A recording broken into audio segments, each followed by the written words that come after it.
नमस्कार मंडळी, स्वागत आहे तुमचे तडका मसाला कुकिंग चॅनलमध्ये. मी आज तुम्हाला खमंगची रेसिपी दाखवणार आहे, तोही इन्स्टंट गुजराती खमंग परफेक्ट रेसिपी.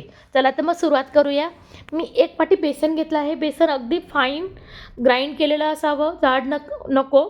ते बेसन आपल्याला चाळणीमध्ये टाकून चाळणीच्या सहाय्याने छान चाळून घ्यायचं आहे. ही टिप नंबर 1. बेसन कधीही चाळून घ्यायचं आहे आपल्याला. त्यामध्ये स्वादानुसार मीठ आणि एका मिक्सरच्या भांड्यात मी 3 चमचे साखर त्याच चमच्याने आणि 1 चमचा लिंबूसत्व हे देखील मिक्सरच्या भांड्यामध्ये फिरून घेणार आहे.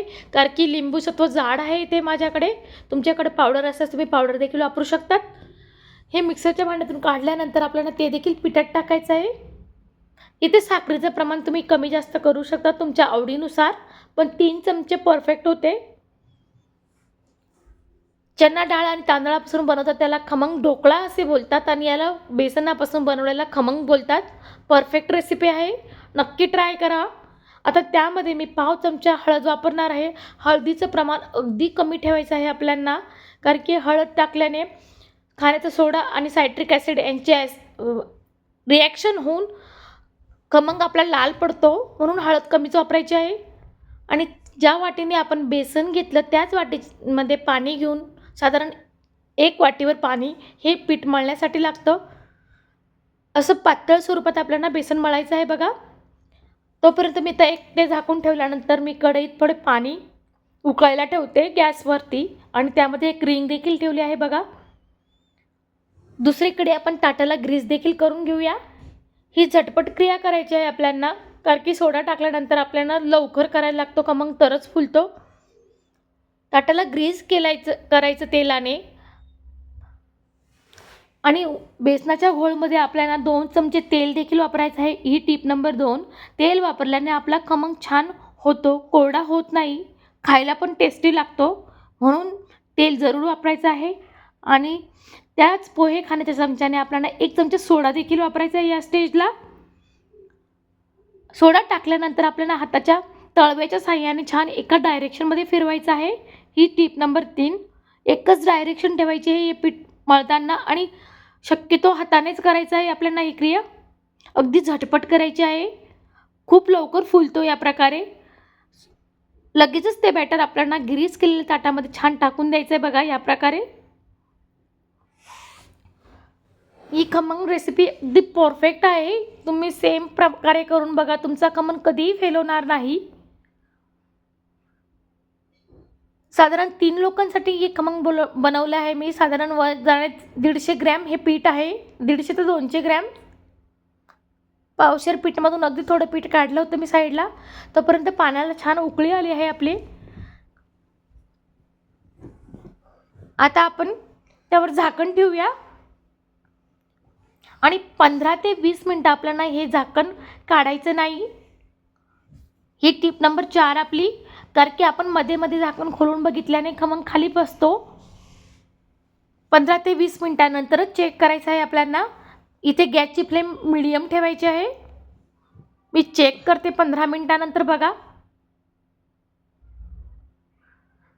मध्यभागी छान शिजला आहे, सुरीला लागत नाही, पण कडेला थोडी सुरी भरते, त्यामुळे मी पुन्हा 2 मिनटं वाफ काढून घेणार आहे.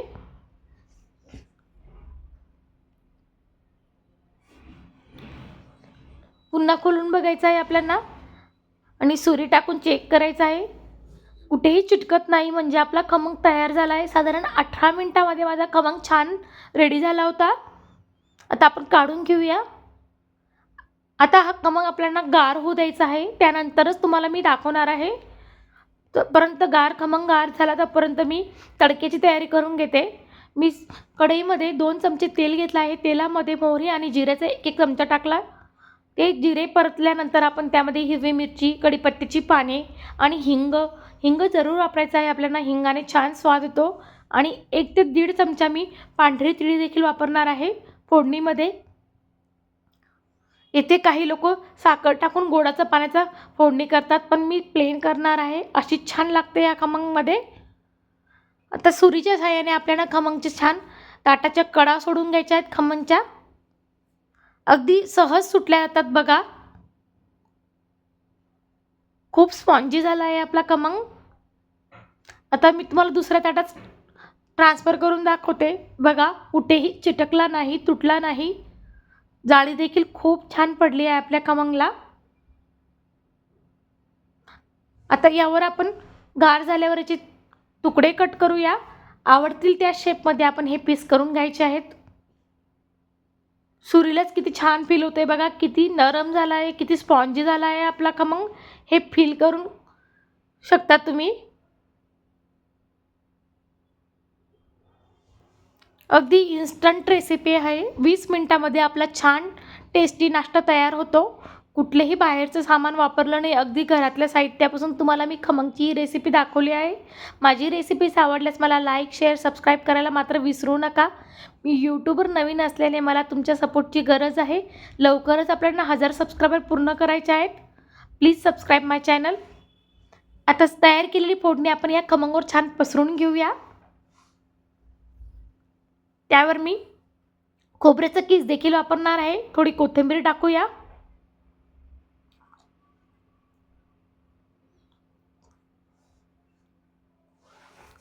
खोबऱ्याचा कीस देखील वापरायचा आहे बघा. आवडीनुसार वापरू शकतात तुम्ही इथे. त्यानंतर बारीक शेव. आपला खमंग रेडी झाला आहे. गुजराती इन्स्टंट खमंग रेसिपी. मी तुम्हाला पीस काढून दाखवते खमंगचा. टेस्टला अप्रतिम बनला होता. जाळी बघा किती छान पडली आहे, किती स्पॉन्जी झाला आहे आपला खमंग. अगदी स्वीट मार्टमध्ये मिळतो तशी खमंग रेसिपी तुम्हाला दाखवण्याचा प्रयत्न केला आहे. तुम्हाला माझी रेसिपीज आवडल्यास सबस्क्राईब करायला मात्र विसरू नका. आता आपण सगळे पीस सर्व करूया. ही खमंग आपण चिंचेच्या चटणीबरोबर खाऊ शकतो. खूप टेस्टी लागतात. तसेच सॉसबरोबर देखील खाऊ शकतो. बघा किती स्पॉन्जी झाला आहे. जाळी देखील छान पडली आपल्या खमंगला.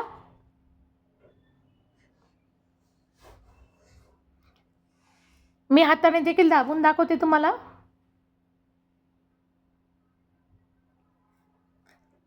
चला मंडळी, आपण गरमागरम खमंग सर्व करूया. या खायला. माझी रेसिपीज आवडल्यास मला सबस्क्राईब करायला विसरू नका. लाईक, शेअर, कमेंट देखील करा. रेसिपी पूर्ण बघितल्याबद्दल तुमचे सर्वांचे मनापासून धन्यवाद.